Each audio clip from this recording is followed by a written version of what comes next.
Dimanche 4 mai 2025, comprendre le sacrifice. Merci de nous retrouver sur votre chaîne L'Aventure dans la Parole. C'est le début de la semaine et peut-être que vous profitez de ces heures pour faire le ménage ou encore pour passer du temps avec votre famille ou aller à la plage ou faire toute autre chose. Mais avant tout, vous avez décidé de passer du temps dans la méditation quotidienne. Alors nous vous souhaitons une bonne écoute. Notre communauté s'agrandit et c'est grâce à vous. Soyez vous aussi actifs avec nous pour répandre le message et vous pouvez le faire en likant. Vous pouvez partager le lien avec vos contacts. Nous vous invitons à vous abonner pour recevoir les notifications chaque jour. Et pour un confort d'écoute en continu, nous vous proposons la playlist de chaque semaine. Le texte à mémoriser de cette semaine que nous vous invitons à dire avec nous se trouve dans Apocalypse chapitre 5, le verset 9. Et il chantait un cantique nouveau en disant « Tu es digne de prendre le livre et d'en ouvrir les sceaux, car tu as été immolé, et tu as racheté pour Dieu, par ton sang, des hommes de toute tribu, de toute langue, de tout peuple et de toute nation. » Nous vous invitons à le redire avec nous. Apocalypse chapitre 5, le verset 9. Et il chantait un cantique nouveau en disant « Tu es digne de prendre le livre et d'en ouvrir les sceaux, car tu as été immolé, et tu as racheté pour Dieu, par ton sang, des hommes de toute tribu, de toute langue, de tout peuple et de toute nation. » Quelle est la signification biblique des sacrifices? Quel rapport y a-t-il entre les sacrifices dans la Bible et la prophétie? Les réflexions de cette semaine nous aident à répondre à ces questions et aujourd'hui nous le faisons avec la séquence des sacrifices vains. Parfois, comparer deux idées peut être très instructif. On peut beaucoup apprendre sur la nature du sacrifice dans la perspective biblique lorsqu'on examine les moments où Dieu a rejeté les sacrifices de son peuple. Nous vous invitons à comparer Ésaïe chapitre 1er les versets 2 à 15 à Ésaïe chapitre 56 versets 6 et 7 et Psaume 51 le verset 17. Et nous répondrons à la question suivante. Quelles leçons importantes sur le sacrifice sont enseignées ici? Lisons premièrement Ésaïe chapitre 1er les versets 2 à 15. Cieux, écoutez, terre, prête l'oreille, car l'Éternel parle. J'ai nourri et élevé des enfants, mais ils se sont révoltés contre moi. Le bœuf connaît son professeur, et l'âne la crèche de son maître. Israël ne connaît rien. Mon peuple n'a point d'intelligence. Malheur à la nation pécheresse, au peuple chargé d'iniquité, à la race des méchants, aux enfants corrompus.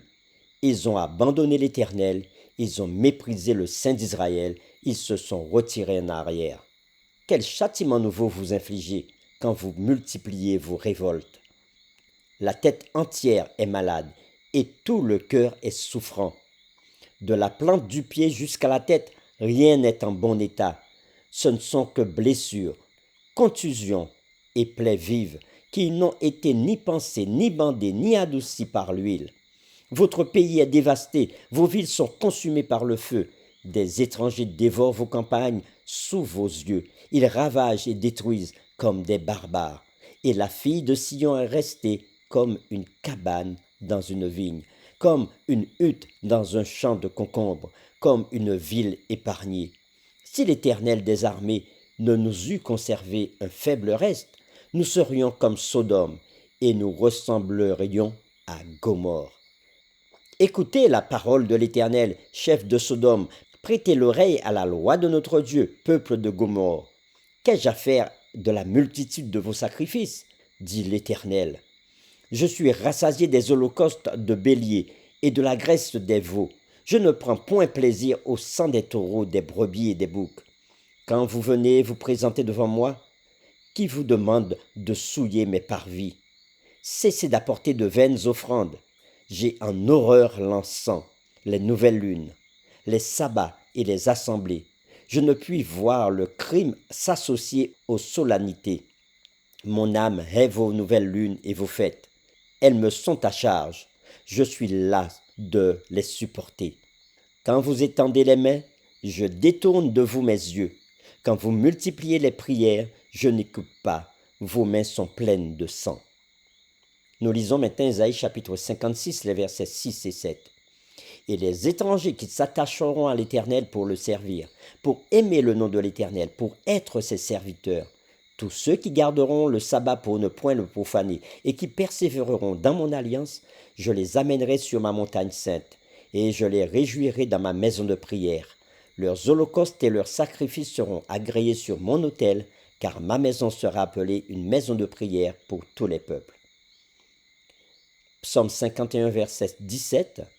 Les sacrifices qui sont agréables à Dieu, c'est un esprit brisé.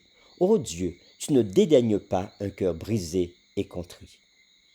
Après avoir lu ces différents textes, Ésaïe chapitre 1, les versets 2 à 15, Ésaïe chapitre 56, les versets 6 et 7, et Psaume 51, verset 17, nous répondrons à la question suivante. Quelles leçons importantes sur le sacrifice sont enseignées ici? Cet épisode tragique de l'histoire d'Israël n'était pas la première fois que Dieu rejetait un sacrifice. Quelque chose de similaire s'était produit au début de l'histoire du salut, lorsque le sacrifice d'Abel fut approuvé et reconnu par Dieu, alors que celui de Caïn ne l'était pas. Cet épisode nous donne une autre occasion de comparer des sacrifices acceptables et inacceptables. Et on peut le voir dans Genèse chapitre 4, les versets 3 à 7 et Hébreux chapitre 11, le verset 4. À l'époque d'Ésaïe, Israël suivait les rituels de manière mécanique, en accomplissant assidûment les rituels religieux dans un effort minimal pour apaiser Dieu, tout en vivant dans leur propre vision du monde. Leurs sacrifices étaient ancrés dans l'égoïsme, tout comme ceux de Caïn, et non dans une attitude de soumission et de reddition à Dieu. C'est le même esprit qui anime les royaumes de ce monde, l'esprit d'autosuffisance. Caïn voulait vivre comme il le souhaitait et rendre un culte à Dieu selon ses propres termes.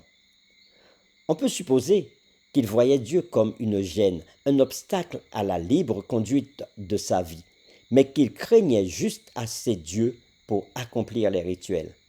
Abel, cependant, offrit le sacrifice que Dieu avait demandé, le sacrifice qui montrait la promesse que Dieu avait faite d'un Messie à venir, dans Genèse chapitre 3, verset 15. Abel offrit un agneau, préfigurant l'acte salvateur de Christ au calvaire. Dans le livre Patriarches et prophètes, à la page 48, l'auteur Ellen G. White dira ceci. Abel avait compris les grands principes de la rédemption. Se reconnaissant pécheur, il voyait se dresser entre l'Éternel et lui toute sa culpabilité et la mort qui en est la pénalité. En offrant une victime sanglante, il s'inclinait devant la loi de Dieu violée par lui et contemplait dans le sang de cette même victime un sauveur qui devait mourir à sa place. C'est ainsi qu'il avait tout à la fois et l'assurance que son offrande était agréée et le témoignage de sa justification. Fin de citation. Pour terminer, réfléchissons à cette question. Combien il est crucial de nous protéger contre la simple routine religieuse? Comment chacun de nous peut-il faire l'expérience d'une dépendance totale à la mort de Jésus comme notre seule espérance du salut? Nous vous invitons à prier avec nous. Dieu notre Père, nous voulons une fois de plus te dire merci. Merci pour ta parole qui nous enseigne qu'il peut y avoir des sacrifices vains, des sacrifices qui n'ont aucun sens lorsque nous apportons nos offrandes ou lorsque nous te louons de façon mécanique, sans faire attention à ce que nous disons et à ce que nous faisons, afin que nous puissions faire attention à notre louange, à notre adoration, pour qu'il soit dignement accepté par toi. Nous t'avons prié au nom de Jésus. Amen.